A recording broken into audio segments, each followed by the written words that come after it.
महाप्रभु वल्लभाचार्य जी के ये जो अष्ट सेवक हुए, अष्ट छाप कवि हुए, उनमें 4 शिष्य थे श्री विठलनाथ जी के और 4 थे श्री वल्लभाचार्य। वल्लभाचार्य जी के ज्येष्ठ पुत्र श्री विठलनाथ जी थे। उनमें सबसे प्रथम थे श्री सूरदास जी महाराज। ये बड़े अद्भुत महाभागवत है और इनकी श्रीनाथ जी में श्रृंगार शोभा का वर्णन करने की सेवा थी। श्री सूरदास जी का प्रादुर्भाव विक्रम संवत 1535 वैशाख शुक्ला मंगलवार को दिल्ली के समीप सीही ग्राम में हुआ था। सीही ग्राम जहां जन्मेजय जी ने सर्पेष्टि यज्ञ की थी, उस स्थान का नाम सीही ग्राम। वहीं श्री सूरदास जी का प्रादुर्भाव। जैसे प्रभु पधारे वैसे उनके सखा भी पधारे। प्रभु श्रीनाथ जी के ये सब निजी परिकर हैं। अष्ट सखा के स्वरूप में ये महापुरुष जन जो थे वो पधारे। श्री सूरदास जी अकिंचन सारस्वत ब्राह्मण कुल में जन्म लिए, बहुत ही गरीब ब्राह्मण कुल। कोई जो ये कहते हैं कि रुणकता नामक ग्राम में सूरदास जी का जन्म हुआ, वो ठीक बात नहीं है। सूरदास जी रुणकता ग्राम के पास गौ घाट पर बाद में लौट, जब वहां से आए तो यहाँ कुछ दिन रहे, तो जो लोग नहीं जानते वो कह देते हैं कि सूरदास जी का जन्म रुणकता ग्राम में हुआ। ऐसा नहीं था। और सूरदास जी जन्म से अंधे थे, अंधे ही जन्मे थे। पिता माता, जब कोई बालक होता है तो हर्ष होता है, लेकिन जब ये प्रकट हुए तो उदासी हुई। जब देखा बालक के नेत्र नहीं तो किसी को हर्ष नहीं हुआ। देखो, संसार का बड़ा विचित्र स्वरूप है। जन्मांध बालक को देखकर सब उदासीन रहने लगे, कोई प्यार न करता सूरदास जी से। माता पिता परिवार का कोई नहीं, जहां पढ़े पढ़े। कभी माता को मन आया तो भले गोद में ले ले, कोई प्यार नहीं करता। श्री सूरदास जी को जब शुद्ध आई तो देखते थे कि कोई उनके समीप नहीं बैठता। तो देखते थे, क्या देखते थे? अंतर की वृत्ति से अनुभव करते कि ना माता दुलार करती, ना पिता, ना कोई भी ग्राम का, ना कोई परिवार का। भगवत प्रेरणा से बाल्यावस्था में ही इनके हृदय में दिव्य ज्ञान था। उसी समय छोटी अवस्था में ही उन्होंने एक पद गाया, स्वार्थ मीत सकल जग माही, स्वार्थ मीत सकल जग माही। ये संसार का स्वरूप है। सच्ची मान लीजिए, सच्ची मान लीजिए। आप इनके काम लायक हैं इसलिए प्यार कर रहे हैं, नहीं कोई प्यार नहीं कर रहा, मान लीजिए। बोले क्यों बार बार कहते हो मान लीजिए? नहीं, बाद में पछताना पड़ेगा। अंत ही तो ही तजेंगे पामर, तू न तजय बहीते मन पछतई है अवसर। इतना पिता स्वार्थी कि कभी गोद में नहीं लिया सूरदास जी को, कभी दुलार नहीं किया, कभी माता ने प्यार नहीं किया, कभी कोई पास नहीं बैठता। अब आप विचार कीजिए, सब उपेक्षा। अच्छा, इस उपेक्षा का लाभ हुआ सूरदास जी को। हर समय बस एक बात हुई कि मुझ अंधे का तो एक ही सहारा है, श्री कृष्ण श्री कृष्ण श्री कृष्ण श्री कृष्ण। यह है कृपा। हम तो चाहते हैं सबके ऊपर ऐसी कृपा हो सबके ऊपर ऐसी। अरे वो आंख से अंधे थे, अब तो दिमाग से अंधे हैं। जो हमें प्यार नहीं कर रहे हैं उनको भी कहते हैं कि हमें प्यार कर रहे हो, अपना जीवन हम व्यर्थ में नष्ट कर रहे हैं। अब उनके हृदय में बार बार निकलने लगा, हा कृष्ण हा कृष्ण। ये बहुत कृपा है। भगवान ऐसी कृपा करे, सब जगह से ठोकर मिले, तुम्हें सब जगह अपमान मिले, सब तुम्हें छोड़ दे, फिर सबका मालिका के हाथ मिला ले। सच्ची बात है। सुनेरी मैंने निर्बल के बदला, जिसका कोई नहीं होता मेरा ठाकुर उसको दुलार करता है। सूरदास जी का जो प्रथम चरण जीवन का बाल्यावस्था बड़ा दुखद, कोई प्यार नहीं करता। कभी याद आ गई तो माँ उपेक्षा पूर्वक रोटी दे देती, नहीं सभी मनाते थे मर जाए तो अच्छा है। उनको दिखाई तो देता नहीं कहाँ शौच जाना है, क्या करना है। अब आप थोड़ी देर आंख मूंद के ऐसा भाव करें कि जिसकी आंखें ना हो उसको कितना कष्ट होता है। सोचो आप, थोड़ी देर आप भावना करें, आप अपनी आंखें मूंदे, फिर सोचें, चल के देखिए, खाने पीने की, उठने बैठ, आप सोचो कितना भयानक, और फिर कोई प्यार ना करे, और कौन प्यार करेगा? सब स्वार्थी। आप देख लीजिए, प्रकट में इस महापुरुष के जीवन में देख लीजिए, सूरदास जी के हृदय में बड़ा एक व्याकुलता जनित दुख उदय हुआ कि कोई मुझे प्यार नहीं कर रहा। उसी समय सूरदास जी ने इस पद की रचना की, सुनेरी मैंने निर्बल के बलराम। आहा, जो हार गया अंदर से, उसके लिए सहारा क्या है? हरिनाम। हो जो हरिनाम है, अगर हृदय में चल रहा तो महाबल है। आप निश्चित समझ लो, वो हरि को भी अधीन करने की सामर्थ्य रख लेता है, औरों की तो बात जाने दो। सुनीर पवन सुत पावन नामो, अपने बस कर राखे रामो। श्री सूरदास जी की 6 वर्ष की अवस्था है। एक दिन इनके पिता को किसी धनवान यजमान ने अपने यहाँ बुलाया पांडित्य कर्म के लिए। सारस्वत ब्राह्मण थे, कुछ उपरोहित कर्म किया, तो उसने 2 मोहरें दी। बड़े प्रसन्न हुए, आए और समस्त परिवार से कहा कि भाई आज तो हमारे भाग्य खुल गए। सूरदास जी के पिताजी ने आज जजमान ने 2 मोहरें दी है, और अब महीनों के लिए खूब खाने पीने के लिए हो गया। 2 मोहरें मिली हैं, बहुत सुंदर कपड़े में उसे लपेट करके ताक में रख दिया। अब संयोग की बात की रात में चूहा घुस गया और ताक में कपड़े में लपटी जो 2 मोहरें थी वो ले गया और छत में अपने बिल में रख दिया जाके। जब प्रातः कालीन पिताजी सूरदास जी के गए और ताक में देखा तो कपड़ा नहीं, मोहरे नहीं, बड़े दुखी हुए। अब तो छाती पीट पीट के रोना शुरू कर दिया। अब सूरदास जी ये सुन रहे हैं। सूरदास जी ने पिता को समझा, क्यों विलाप कर रहे हो? कृष्ण नाम से बढ़कर कोई मोहरे होती है क्या? अब तो सब का सब रोज सूरदास जी के ऊपर उतर गया। उनकी माता, उनके पिता कही, तू अभागा, जब से जन्मा तब से हमारे घर में विपत्ति ही विपत्ति है। ना तू भागता है, ना तू मरता है, ऊपर से हमें समझा रहा है। सब सूरदास जी को पूछने लगे, बरस पड़े सूरदास जी के ऊपर। अरे अभागे, तू जिस दिन से जन्म लिया हमारा चैन खो गया, दुख ही दुख। सूरदास जी चुप हो गए, अंदर ही अंदर कृष्ण नाम रटने लगे कि प्रभु आपकी बड़ी विचित्र लीला है। सूरदास जी जब देखा कि सब गाली वाली दे के शांत थे, तो बोले, देखो आप इतना मोहरों से प्रेम करते हो, अगर मैं आपकी मोहरें बता दूं कहाँ है तो बोले तुमने चुराई? बोले नहीं नहीं, चुराई नहीं, लेकिन मुझे पता है। तो बोले जब चुराई नहीं तो तुझे पता कैसे? बोले मुझे दिखा रहे हैं। बोले तेरे नेत्र नहीं है। बोले जो मेरे नेत्र नहीं है उन नेत्रों से उन्हें दिखाई दे रहे, मेरे जो नेत्र है वो तुम्हारे नहीं है। मैं उन नेत्रों से देख के बता रहा हूं, पर एक शर्त है, हम आपकी मोहरें बता देंगे जहां छुपी हुई है, पर फिर हम घर से निकलेंगे तो आप हमें रोकोगे नहीं। वो ऐसे ही उनसे प्यार नहीं कर रहे थे कोई। अरे बोले भैया तुम मोहरे बताओ, अभी जा, बता कहाँ रखी है। श्री सूरदास जी ने कहा ऊपर छत में जाइए, चूहे का बिल है, बिल के अंदर जाकर के उसे थोड़ा खोदिए। चूहा ले गया और वही है। पिताजी और परिवार के लोग भाग के गए। जब वहां गए तो ठीक जैसा सूरदास जी ने कहा था वैसे ही वो मोहरे मिल गए। अब लौट के आए, सूरदास जी ने कहा अच्छा तो अब हम चले। तो उनको लगा बेटे में चमत्कार है। तब उन्होंने कहा कि भाई अब तुम हमें छोड़ के कैसे जा? अभी कह रहे थे मर क्यों ले जाता, भागे। 2 मोहरे मिल गई तो अब गले लगा के, रे भाई तुम कैसे हमें छोड़ के जाओगे, हम तुम्हारे बिना कैसे रहे? सूरदास जी अंदर अंदर मुस्कुराए, अरे स्वार्थी संसार। तो वो कहा नहीं नहीं पिताजी आज्ञा कीजिए, अब हम तो जा रहे हैं। श्री सूरदास जी घर से राह में उनको छोड़ दिया गया। धीरे धीरे चल रहे हैं, 4 कोस पैदल चले।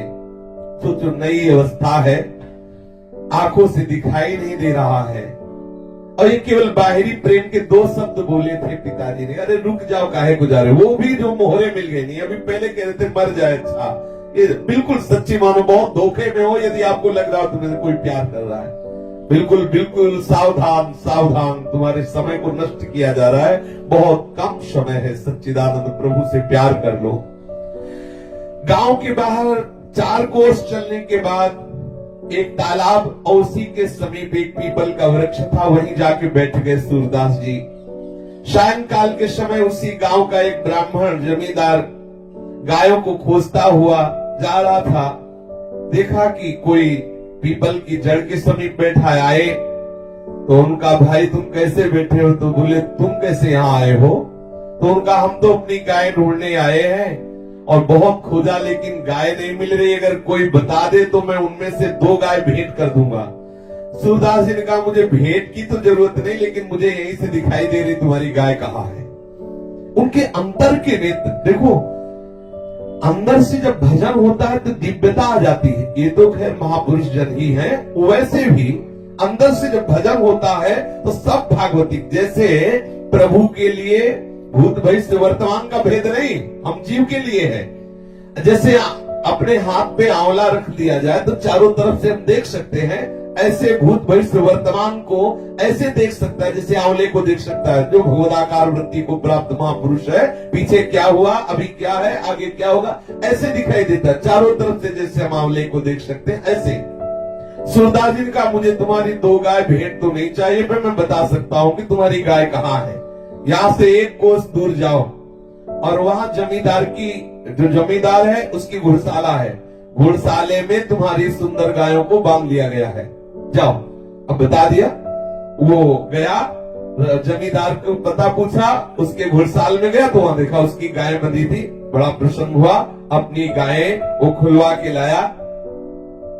अब उसने कहा श्री सूरदास जी से कि आप 2 गाय ले लो।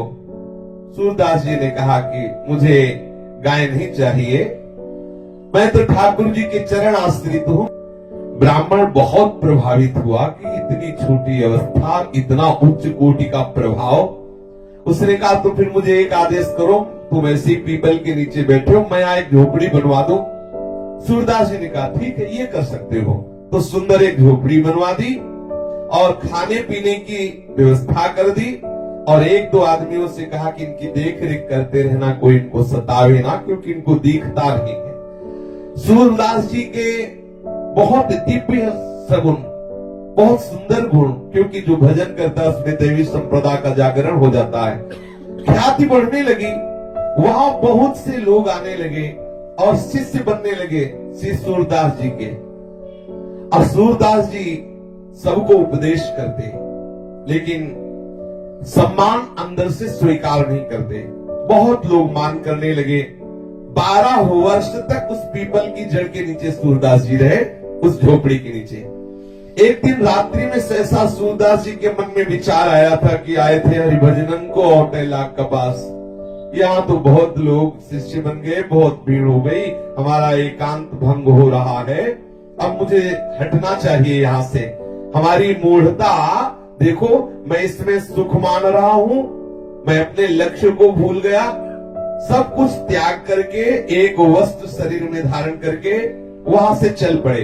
बिना विश्राम किए पूछते हुए फिर विश्राम घाट में आए, मथुरा में विश्राम घाट में, और यहाँ कुछ दिन घाट में रुके रहे। फिर यहाँ से रुनकता ग्राम के निकट यमुना घाट पर पहुंचे, जिसे गौ घाट कहते, वहां रहने लगे।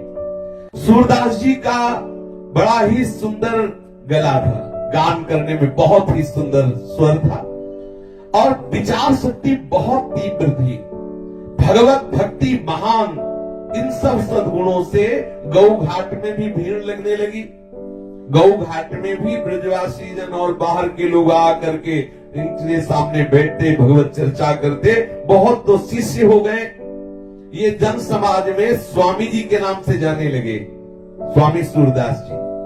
जिन दिनों श्री सूर स्वामी गौ घाट पर अपना निवास बनाए हुए थे, उसी काल में श्रीमद वल्लभाचार्य जी महाप्रभु भक्ति मार्ग की अद्भुत प्रकाश को फैला रहे थे। दक्षिण के शास्त्रार्थ में विजय के कारण सभी उनके लोहा मानते थे। संवत 1567 में श्री वल्लभाचार्य जी जब अपने बहुत से सेवकों को साथ लिए हुए प्रयाग के पास एक स्थान है, वहां से ब्रज आ रहे थे, तब श्री महाप्रभु का गौ घाट में पड़ाव पड़ा।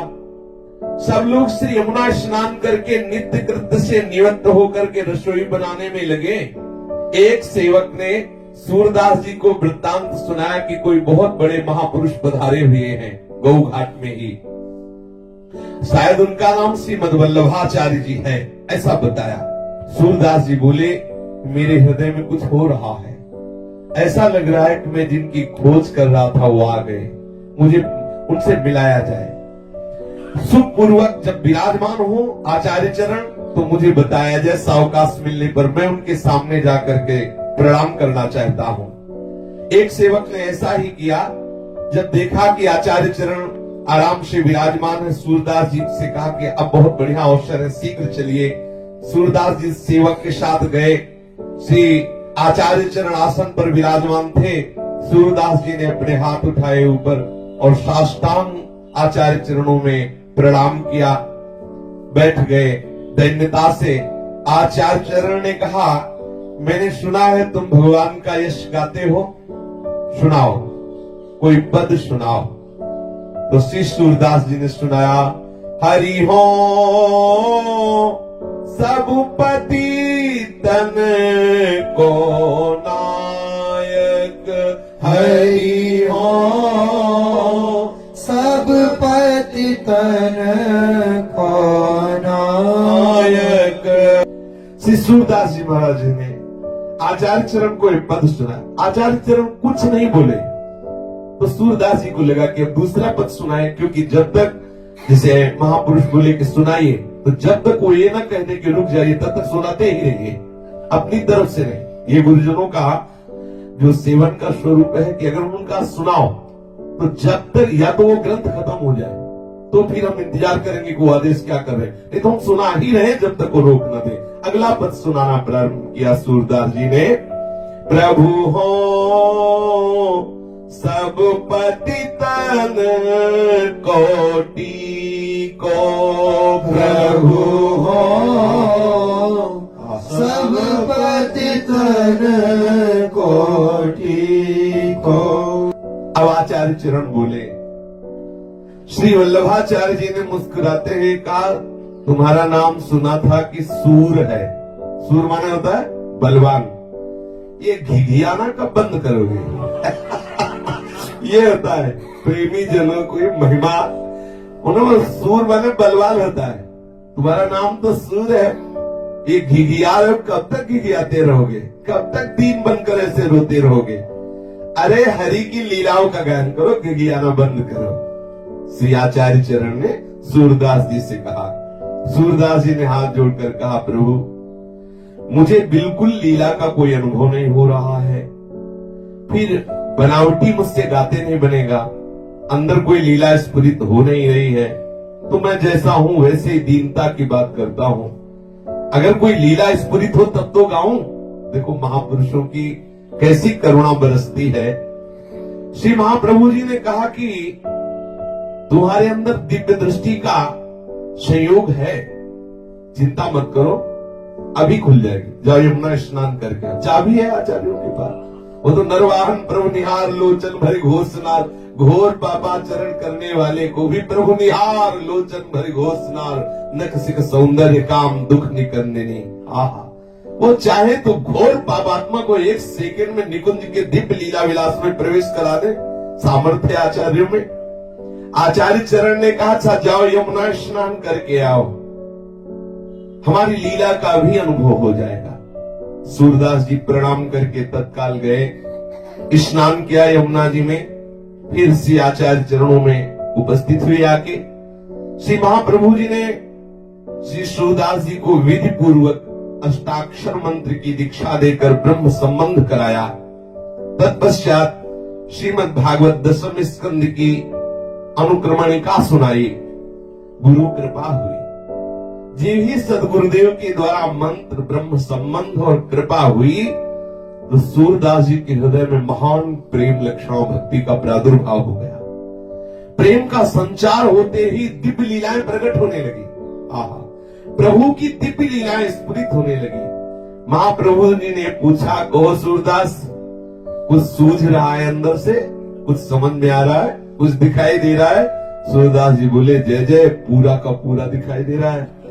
आपकी गोद में श्री लालजू महाराज खेल रहे, मैं देख रहा हूं। सूरदास जी कह रहे हैं आचार्य चरण से, आपकी गोद में लालजू खेल रहे हैं, अद्भुत नील कांति है, श्याम रंग ऐसा है कि हमारी वाणी में सामर्थ्य नहीं बता सकूं, और वो बालक मेरी तरफ देख करके कुछ बोल रहा है। महाप्रभु जी ने मुस्कुरा के कहा, तो अब सुनाओ, अब लीला का कोई पद सुनाओ। तो श्री सूरदास जी ने पहला पद लीला का सुनाया। चकैरी चली प्रेम सरोवर, जहान प्रेम वियोग। छकई चली प्रेम सरोवर, जहान प्रेम वियोग। श्री सूरदास जी ने इस पद को पूरा करके सुनाया। फिर आनंद मगन होकर ब्रज भयो महर के पूत, जब यह बात भयो महर के पूत, जब यह बात सुनी। ये बधाई का लालजू का प्रादुर्भाव हुआ है, अद्भुत नंदोत्सव मनाया जा रहा है। ये लीला देखी, ये पद गायन करके श्री आचार्य चरण को सुना। महाप्रभु बहुत प्रसन्न है, बोले सूरदास जी अब तुम्हारा लीला में प्रवेश हो गया है, अब तुम्हारे हृदय में दिव्य दिव्य नवीन लीलाएं श्री लालजू की प्रकट होती रहेंगी। आचार्य प्रभु ने इन्हें 3 दिवस गौ घाट में रुक करके सुबोधनी, पुरुषोत्तम सहस्त्र नाम ये सब श्रवण कराया, जिससे इन्हें संपूर्ण भागवतों के रहस्य का परिज्ञान हो गया।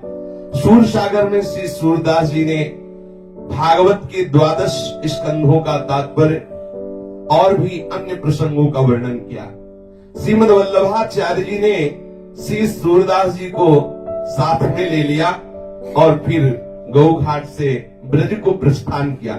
सर्वप्रथम महाप्रभु जी ने शिव साथ में लाकर सूरदास जी को गोकुल के दर्शन कराए, गोकुल में लाए और कहा सूरदास प्रणाम करो, ये लालजू का गांव है गोकुल। सूरदास जी ने जे ही प्रणाम किया तो दिव्य गोकुल के दर्शन होने लगे। बाहरी नेत्र नहीं है, ये पूर्ण वो जो लालजू का दिव्य गोकुल है, दिव्य गोकुल का दर्शन हुआ। सूरदास जी के रोम रोम खड़े हैं, हृदय आनंद से नाच रहा है कि गुरु कृपा कितनी महा महिमा में होती है, जो अनंत जन्मों के साधनों से बात नहीं बनती, गुरु कृपा से कितने शीघ्र वो दिव्य गोकुल का दर्शन।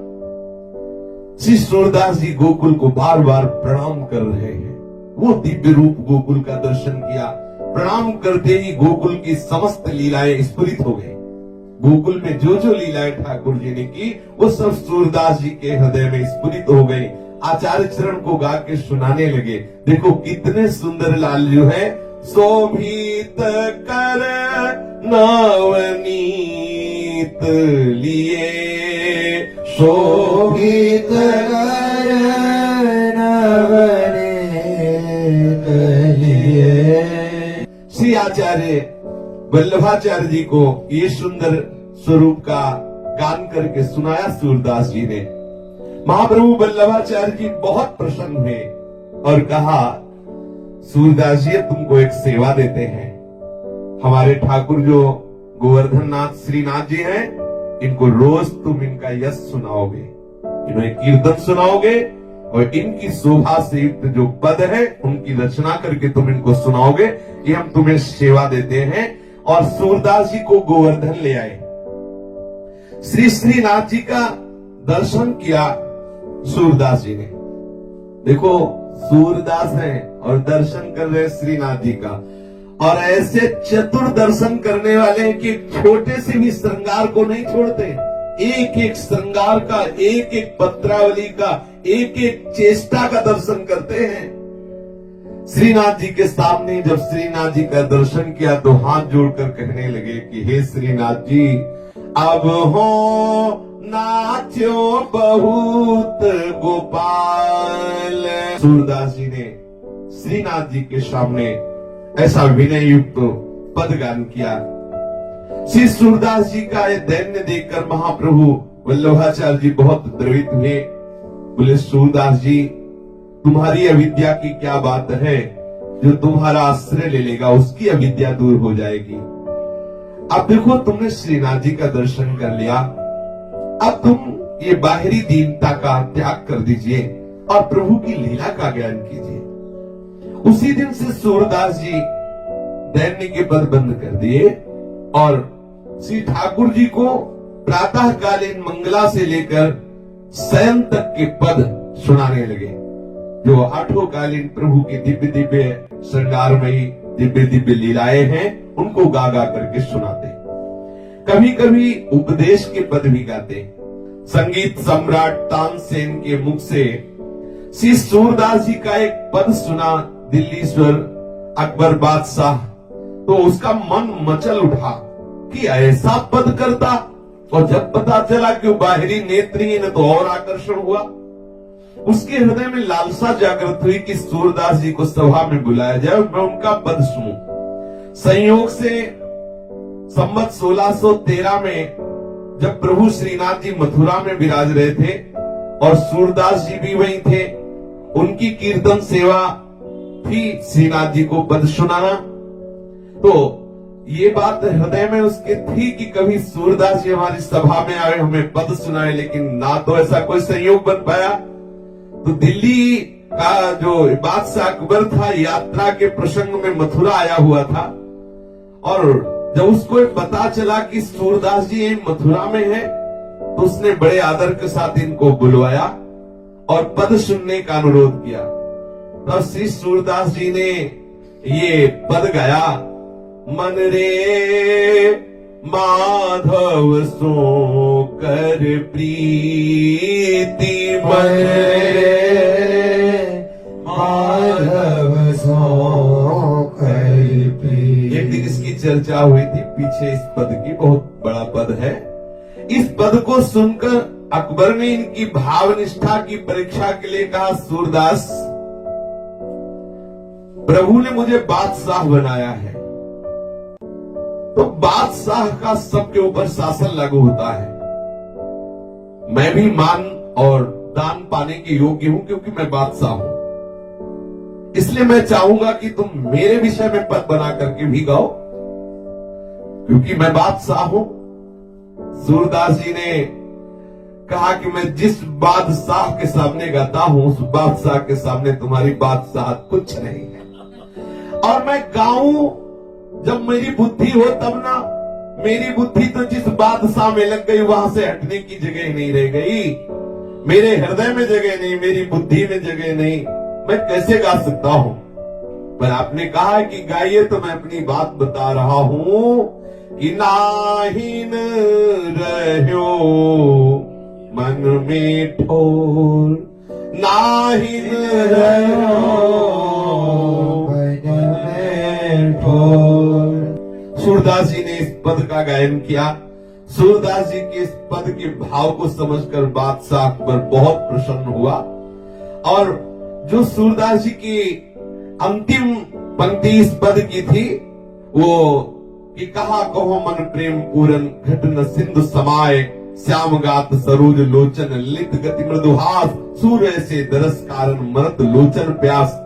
उसने कहा कि तुम्हारे तो नेत्र हैं ही नहीं, और तुम कहते हो कि मरत लोचन प्यास। जब लोचन ही नहीं तो लोचन प्यास कैसे? बादशाह अकबर ने कहा कि कहा कहो मन प्रेम पूरन, घटन सिंधु समाये, श्याम गात सरोज लोचन, ललित गति मृदुहास, सूर्य से दरस कारण मरत लोचन प्यास। पहली बात तो यह है कि संपूर्ण प्रेमानंद हृदय में समान रहा है। समझने वाले के लिए है कैसी महामहिमा स्थिति है सूरदास जी की। फिर कह रहे हैं कि ऐसे महामहिमा में रूप के लिए मेरे नेत्र प्यासे हैं। और पहले कह रहे कि समान ही रहा, हर समय प्रेमानंद छाया हुआ है, हर समय श्री कृष्ण का रूप हमारे हृदय में, हमारे मन में, बुद्धि में, चित्त में, अहम में, इंद्रियों में समा गया है। लेकिन अकबर जितना पकड़ पाया, उसने केवल इतना ही पकड़ पाया कि आपके नेत्र नहीं तो लोचन कैसे प्यासे हो सकते हैं रूप के? ऐसा अकबर ने प्रश्न किया कि मरद लोचन प्यास, जब नेत्र ही नहीं तो ये प्यास कैसी? बादशाह ने सूरदास जी से जब ये जिज्ञासा की, नेत्र तो सबके हैं। सूरदास जी ने कहा नेत्र तो सबके हैं, परंतु जिनसे भगवत दर्शन होते वो नेत्र नहीं है। तुम्हें हमारे वो नेत्र नहीं दिखाई दे रहे जिससे संसार दिखता है, लेकिन जिससे ठाकुर दिखते वो नेत्र हमारे हैं, तुम्हारे नहीं है। बादशाह से कहा कि तुम्हारे जो नेत्र है उनसे संसार देखा जाता है, हमारे जो नेत्र है उनसे श्याम सुंदर देखे जाते हैं। संसार देखने वाले नेत्रों से मैं अंधा हूं, लेकिन भगवान जिनसे दर्शन देते हैं वो नेत्र हमारे अंदर है। तुम संसार देखने वाले नेत्र वाले, लेकिन जिन नेत्रों से प्रभु के दर्शन होते उससे तुम अंधे हो। असली अंधा तो वही जिसे प्रभु ले दिखाई दे रहे हैं। अब जब तुम्हारे अंदर वो नेत्र ही नहीं तो प्यास कहां? और मेरे अंदर संसार के नेत्र नहीं, इसलिए संसार की प्यास रही, लेकिन ठाकुर के दर्शन के नेत्र हैं, इसलिए वो नेत्र प्यासे दर्शन करते हुए भी। श्री सूरदास जी की बात सुन करके अकबर बहुत प्रसन्न हुआ, बड़ा आनंदित हुआ। अकबर ने सूरदास जी से हाथ जोड़कर कहा, मेरी कुछ भेंट स्वीकार कर लो। मैं कई गांव की जागीर आपके नाम लिख देता हूं, मैं बहुत सी जमींदारी आपके नाम कर देता हूं। तो श्रीनाथ जी की सेवा में मगन रहने वाले सूरदास जी ने कहा, मुझे जो जागीर मिली तो सोच भी नहीं सकता। अकबर बादशाह से कहा कि तुम्हें लग रहा है कि सूरदास जी के पास ये जागीर नहीं, लेकिन मुझे जो जागीर मिली मुझे तरस आती कि तेरे पास वो जागीर नहीं है। ये है बादशाहों के बादशाह, जिनको प्रभु के चरणारविंद का बल मिल गया है, जिनको प्रभु के नाम का धन मिल गया है, उनके लिए बादशाह बेचारा है, बेचारा। ये वही समझता है जो इस प्रभु के अनुराग रंग में रंगे हुए हैं। नहीं चाहिए मुझे तुम्हारी जमींदारी, नहीं चाहिए जागीर।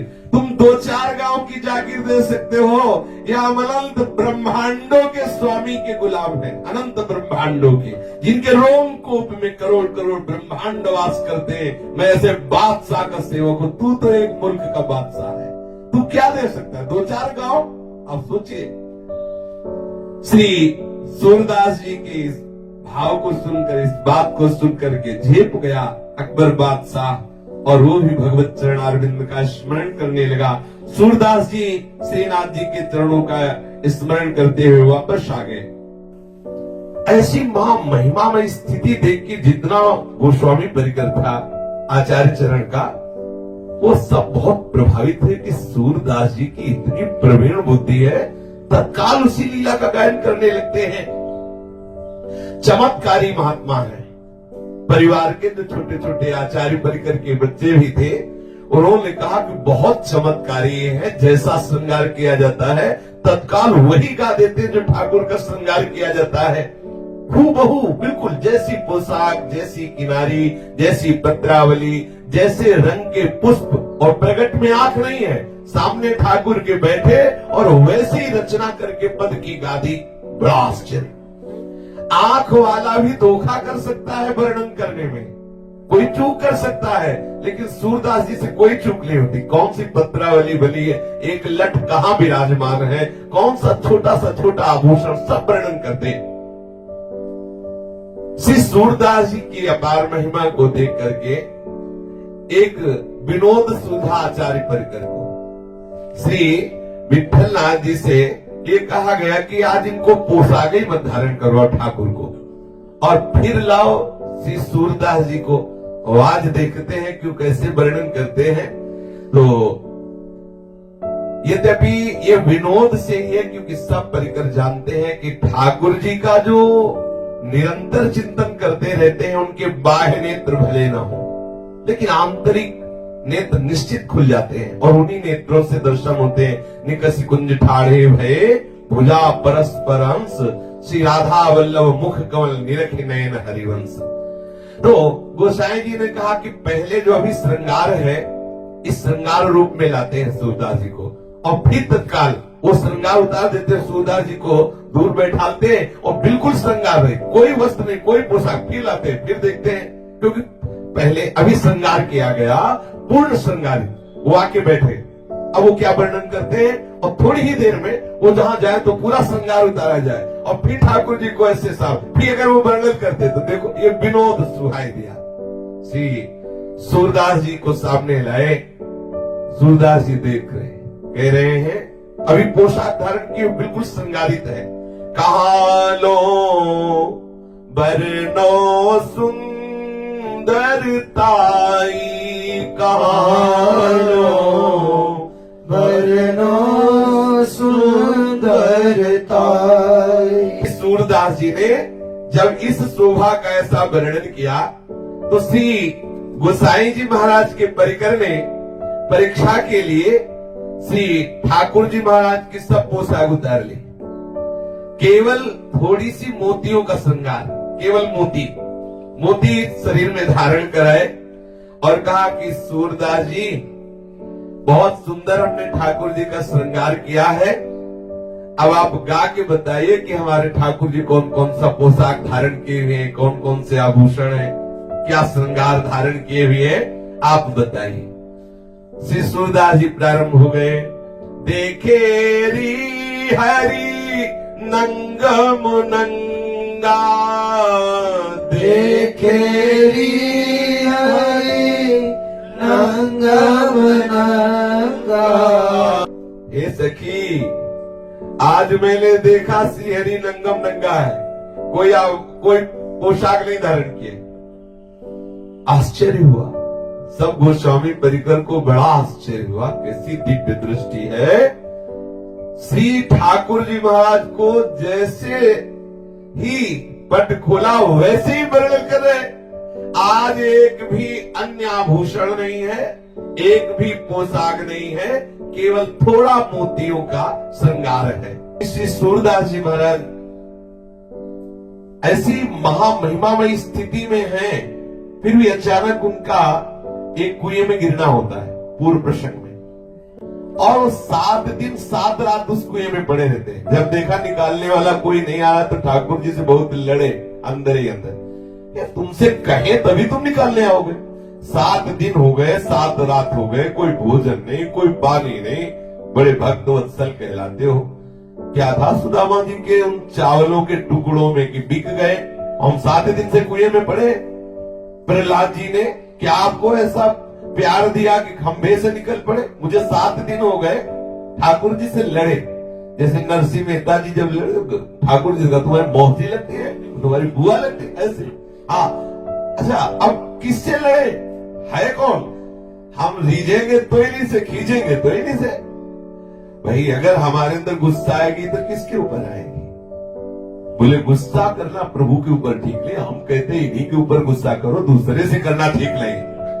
दूसरे से करना बिल्कुल ठीक नहीं, उससे अपना परमार्थ बिगड़ जाएगा। और इनसे गुस्सा करने से बहुत लाभ है, कभी हानि नहीं होनी, पक्का समझ लो। और गुस्सा उसी से किया जाता है जिससे अधिक प्रेम होता है। जैसे बच्चा माँ से गुस्सा करता है, जा मुझे दूध नहीं पीना, नहीं खाना, तो क्यों? उसके मन की कोई बात नहीं हो रही ना, इसीलिए तो। और वो जानता है कि मेरी माँ बहुत करुणामयी है, ऐसा मैं करूंगा तो मान जाएगी। प्रभु वात्सल्य समुद्र है। आए और सूरदास जी को कुएं से निकाला। अब आप देख लो, इनको पसंद है गुस्सा की नहीं। 7 दिन से गुस्सा नहीं किया तो नहीं आए, जब गुस्सा किया तो तत्काल आ गए। बड़े लीला बिहारी है, ये बहुत ऊब जाते हैं। जैसे होता है ना कि रोज मिठाई खाए, थोड़ा खट्टा भी चाहिए, ऐसे ही ऊब जाते हैं। हे नाथ, आप स्वामी, आप सुनो, थोड़ा बोले रुक, गैया अलग कर।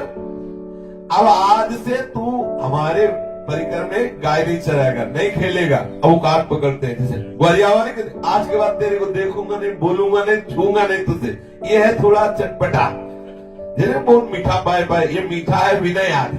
और जब कोई भक्त उनसे रूस जाता है, लेकिन रूस वही जाएगा इसका पूर्ण आत्मसमर्पण है, उनके सिवा कोई है नहीं। वो रूसने में बहुत प्यार है, उसी प्यार को देखने के लिए ठाकुर जी इंतजार करते, थोड़ा रूसे फिर वो देखते हो, फिर आ जाते हैं तत्काल।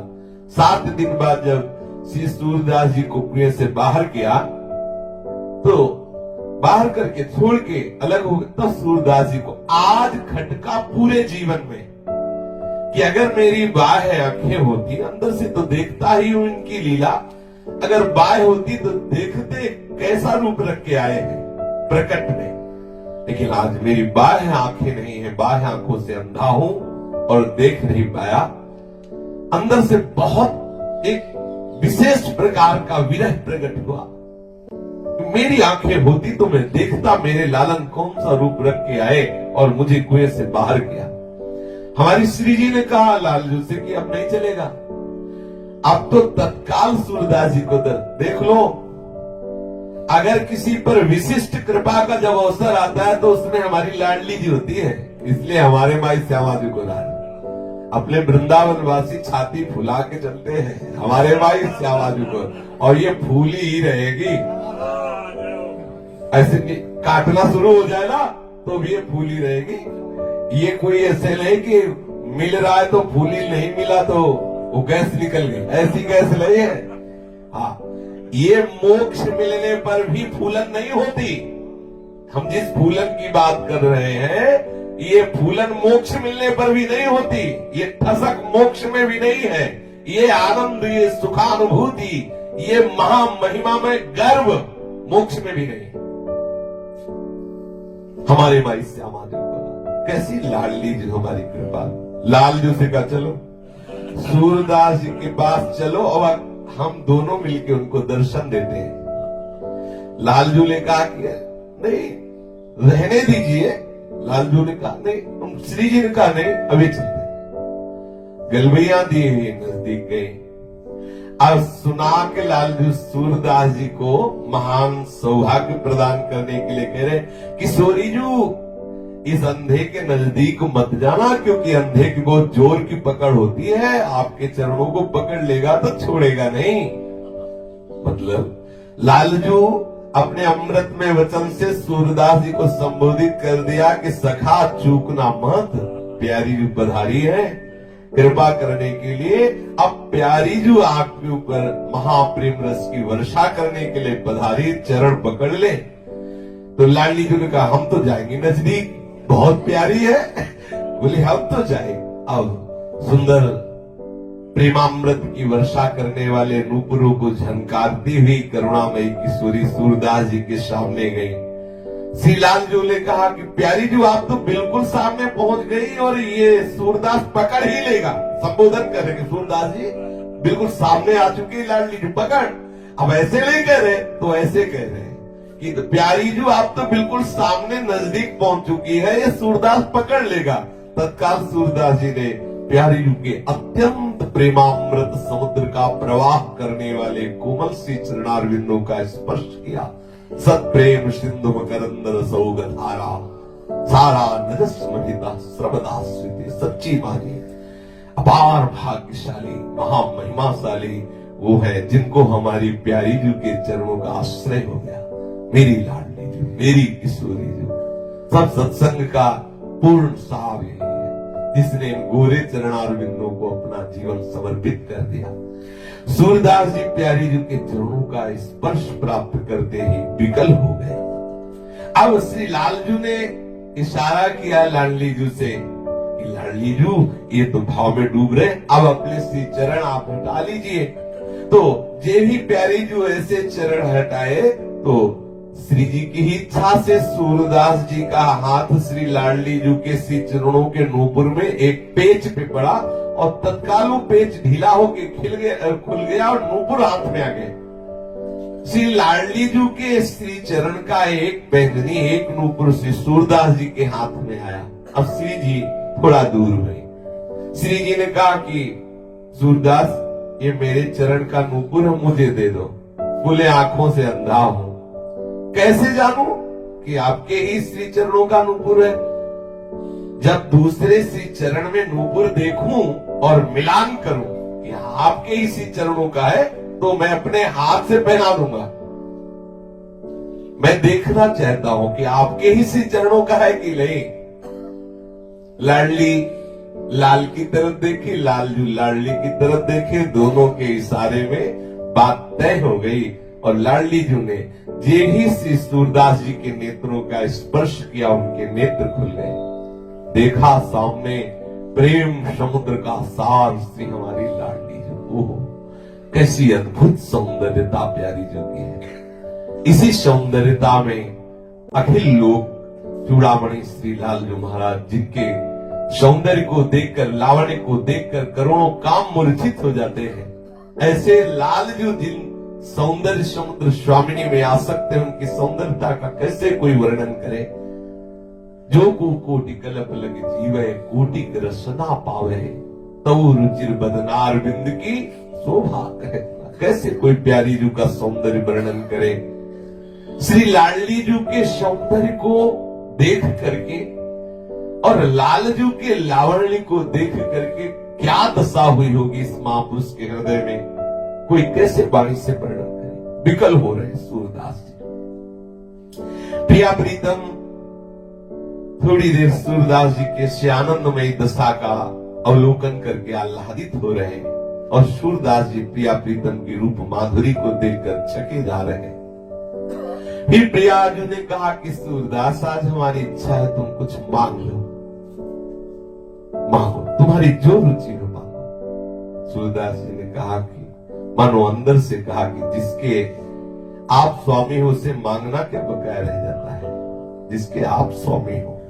पर आपने आदेश किया मांगो तो आप हमें देंगी। लाडली जी ने कहा कि तुम्हें कोई संशय है कि आप मांगोगे और मैं दूंगी नहीं? ऐसा क्या है जो तुम मांगो हम देना? सूरदास जी ने कहा तो मुझे पुनः अंधा बना दो। लाडली जू जिन नेत्रों ने इस रूप को देखा, अब वो नेत्र किसी और को न देखे, इसलिए मेरे नेत्र जैसे पहले थे वैसे ही कर दो। प्रिया प्रीतम विकल हो गए सूरदास जी की भावना को देखकर, इस प्यार को देखकर। तत्काल सूरदास जी के जो बाह्य ज्योति प्रकट हुई थी नेत्रों की, वो अंतर ज्योति में प्रकाशित हुई। श्री सूरदास जी के सामने जिन प्रिया प्रीतम की अद्भुत दिव्य झांकी प्रकट हुई थी, उसी रूप में मगन होकर के सूरदास जी पराशौली चले गए।